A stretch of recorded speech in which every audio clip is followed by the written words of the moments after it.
Hey, so good morning you guys, and welcome to our YouTube page for the Northford Timber Framers. We're here to talk to you this morning a little bit about a few different timber frame tools, and also to ask you to consider taking the 2016 edition of the Northford Timber Frame class, which is coming up the third week in April. You can check that out on our website to get the dates. Anyway, you guys, here is a Makita mortising machine.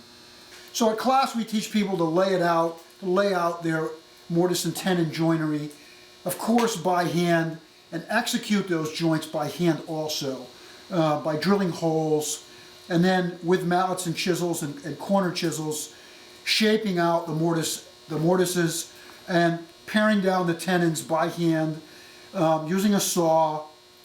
But certainly when a person advances in their timber frame journey, it's always a recommended thing to, if you're going to do a big project, to consider buying one of these mortising machines. And this has become our favorite mortising machine. As you can see, we've got clamps from, it looks like 5 mortising machines, right? There's 4 on the table and 1 on the machine. So when you go to clamp this down to hold this onto a timber, what happens is this spring can bind here. And when the spring binds up, it doesn't matter how strong you are, it's nearly impossible to get this lever down. So I'm going to show you a fix that I came up with after a lot of frustration with it happening with everybody's machine in the group. I got ornery one day and tried to figure out what was wrong, and I did. Because here's what happens with a stock Makita mortiser. This screw loosens up because it's too short. Then it allows the spring to kick this sideways, which means when you go to compress it, the back rim on this part of the jaw gets stuck. It doesn't slip by that. It gets stuck at the very edge like that. And that's why this won't compress on your Makita mortiser. Now, you don't know that this loosened up. You might use it for a whole year and not understand that this loosened up. This is the stock screw that comes out of there. And the first thing that's wrong with it is it's just an Allen head. So it's very easy to get this, to strip this out, because you have to take it out with a number 3 tip, and if you don't have the right pressure, you end up stripping out this Allen. And when you do, you're kind of screwed. Now you got to go to the drill press. You actually have to drill this head of the screw off, then use a vice grip and undo it and start again. So here's the change and the correction that I came up with. What we do is we replace this stock Allen head screw with a socket head, a hardened socket head screw, which now gives you the positive action of never having that strip out, because you're able to get your Allen on there quite firmly.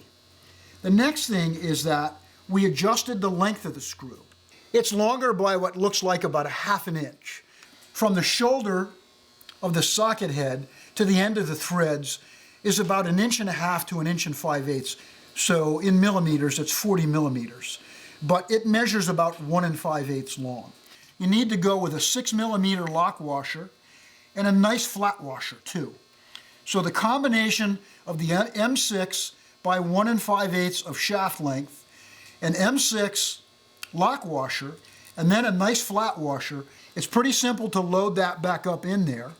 You have to compress this spring enough that you can get that started. And then the secret is to just tighten this down as far as it will go. Remember, it's a ½ inch longer than the stock's fastener was. There, it's tight. Now you could put a little blue Loctite on this, but we haven't had one loosen up. You want to go tight plus a little. That's it. Don't break it. Tight is tight. That'll automatically preload this spring to the correct tension that you should have here. So it'll never change. So it's actually a 2-part fix, right? You need to get new hardware. Then the last most important thing is that you take your clamp to the grinder, just to a bench grinder. You want to give it a 45-degree bevel all around. It should take you about 2 minutes on the bench grinder. So the second part of your correction is to put a slight bevel there. And then simply you just have to put the whole thing together. You have to compress that spring by hand, tighten that till it stops, And what happens is the springs get full of chips. So everybody thinks, oh, it must be all the junk that's stuck in here. It's not. It's because this factory screw was not engineered properly, and it's also because you need to put a bevel right here. So anyway, you guys, that's our correction for this Makita Mortiser, and I hope it helps you tuning up your machine. For some reason, if anybody watches this video and they can't locate the right hardware, or they want me to mail it to them, just contact me through our website, and I'll be happy to pick you up some hardware and send it to you, okay?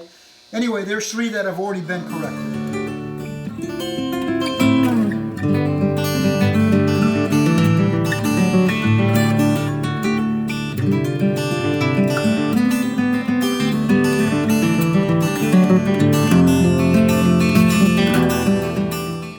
Okay. Why do I get nervous lately? I never used to get nervous. Okay.